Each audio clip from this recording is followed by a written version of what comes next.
وإذا جاءوكم قالوا آمنا وقد دخلوا بالكفر وهم قد خرجوا به والله أعلم بما كانوا يكتمون.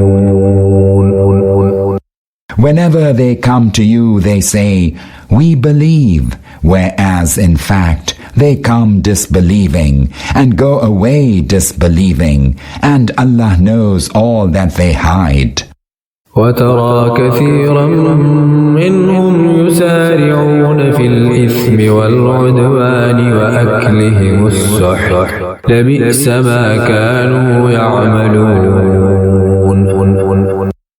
You will see many of them hastening towards sin and transgression and devouring unlawful earnings. Evil indeed is what they do. لولا ينهاهم الربانيون والأحبار عن قولهم الإثم وأكلهم السحت لبئس ما كانوا يصنعون. Why is it that their scholars and jurists do not forbid them from sinful utterances and devouring unlawful earnings? Indeed, they have been contriving evil. وقالت اليهود يد الله مغلولة غلت أيديهم ولعنوا بما قالوا بل يداه مبسوطتان ينفق كيف يشاء وليزيدن كثيرا منهم ما أنزل إليك من ربك طغيانا وكفرا وألقينا بينهم العداوة والبغضاء إلى يوم القيامة كلما أوقدوا نارا للحرب أطفأها الله ويسعون في الأرض فسادا والله لا يحب المفسدين. The Jews say, the hand of Allah is fettered. It is their own hands which are fettered, and they stand cursed for the evil they have uttered. No, His hands are outspread. He spends as He wills. Surely the message that has been revealed to you from your Lord has increased many of them in their insurgence and unbelief, and so we've cast enmity and spite among them until the day of resurrection. And as often as they kindle the fire of war, Allah extinguishes it, and they go about trying to spread mischief on earth, whereas Allah does not love those who spread mischief. ولو أن أهل الكتاب آمنوا واتقوا لكفرنا عنهم سيئاتهم ولأدخلناهم جنات النعيم. Had the people of the book only believed and been God-fearing, we should surely have effaced from them their evil deeds and caused them to enter the gardens of bliss. ولو أنهم أقاموا التوراة والإنجيل وما أنزل إليهم من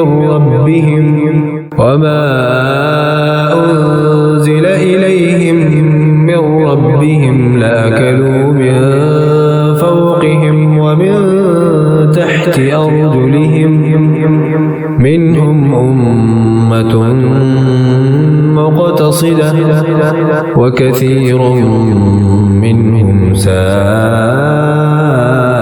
ما يعملون.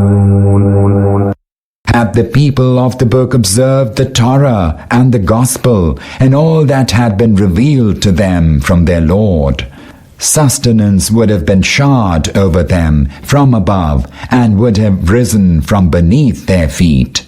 Some among them certainly keep to the right path, but many of them do things that are evil. يا أيها الرسول بلغ ما أنزل إليك من ربك وإن لم تفعل فما بلغت رسالته والله يعصمك من الناس إن الله لا يهدي القوم الكافرين. O Messenger, deliver what has been revealed to you from your Lord, for if you fail to do that, you have not fulfilled the task of His messengership. Allah will certainly protect you from the evil of men. Surely Allah will not guide the unbelievers to succeed against you. قل يا أهل الكتاب لستم على شيء حتى تقيموا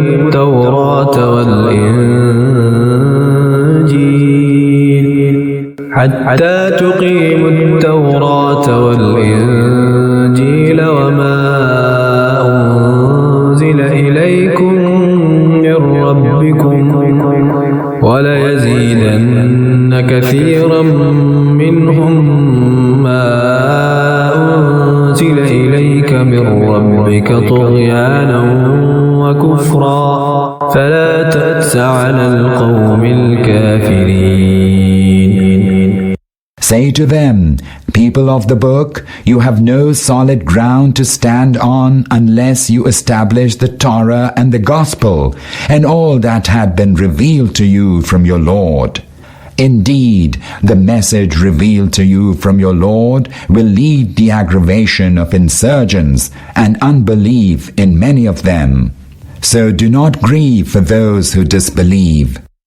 إن الذين آمنوا والذين هادوا والصابئون والنصارى من آمن بالله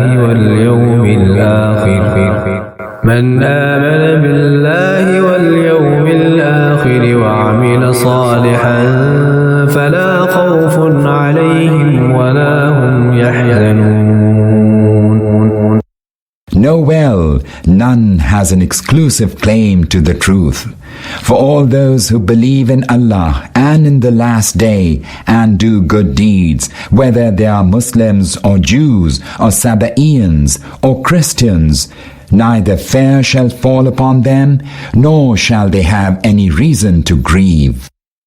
لقد أخذنا ميثاق بني إسرائيل وأرسلنا إليهم رسلا كلما جاءهم رسول بما لا تهوى أنفسهم فريقا كذبوا وفريقا يقتلون. We took a covenant from the children of Israel and sent to them many messengers. But whenever any messenger brought to them something that did not suit their desires, they gave the lie to some of them and killed the others. وحسبوا ألا تكون فتنة فعموا وصموا ثم تاب الله عليهم ثم عموا وصموا كثير منهم والله بصير بما يعملون. Thinking that no harm would come from it, thus they became blind and deaf to the truth.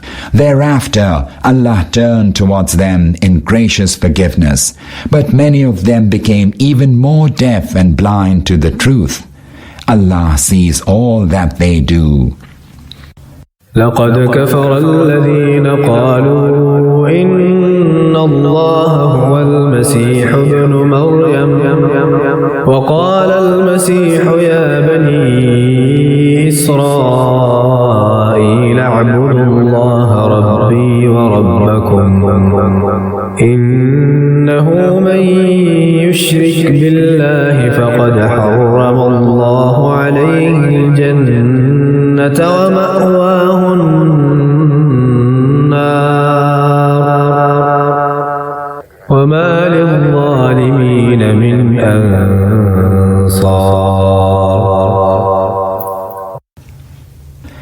surely they disbelieved when they said, Christ, the Son of Mary, is indeed God. Whereas Christ had said, Children of Israel, serve Allah, who is your Lord and my Lord. Allah has forbidden paradise to those who associate anything with Him in His divinity, and their refuge shall be the fire. No one will be able to help such wrongdoers. لقد كفر الذين قالوا إن الله ثالث ثلاثة وما من إله إلا إله واحد وإن لم ينتهوا عما يقولون ليمسن الذين كفروا منهم عذاب أليم. Those who said, Allah is one of the three, certainly they disbelieved, for there is no God save the one God.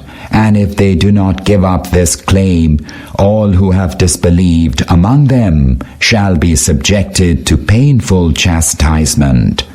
أفلا يتوبون إلى الله ويستغفرونه والله غفور رحيم.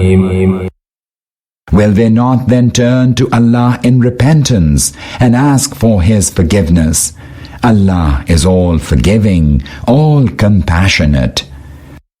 ما المسيح ابن مريم إلا رسول قد خلت من قبله الرسل وأمه صديقة كانا يأكلان الطعام انظر كيف نبين لهم الآيات ثم انظر أنا يؤفكون.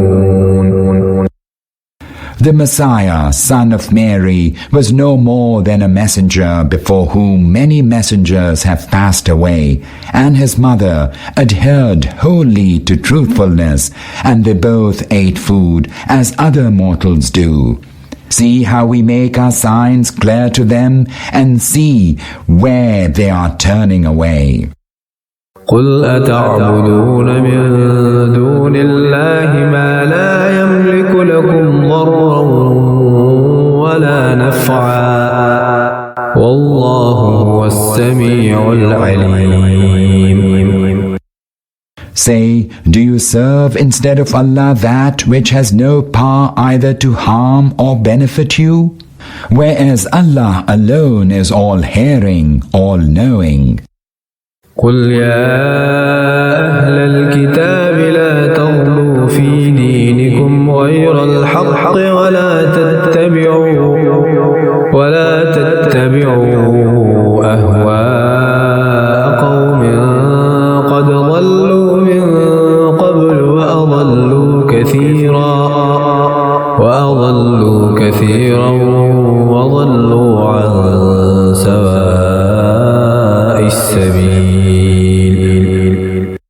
Say, people of the book, do not exceed the proper limits in your religion at the cost of truth, and do not follow the caprices of the people who strayed before and caused others to go astray and strayed far away from the right path. لعن الذين كفروا من بني إسرائيل على لسان داود وعيسى بن مريم ذلك بما عصوا وكانوا يعتدون. Those of the children of Israel who took to unbelief have been cursed by the tongue of David and Jesus the son of Mary, for they rebelled and exceeded the bounds of right. كانوا لا يتناهون عن منكر فعلوه لبئس ما كانوا يفعلون. They did not forbid each other from committing the abominable deeds they committed. Evil indeed was what they did.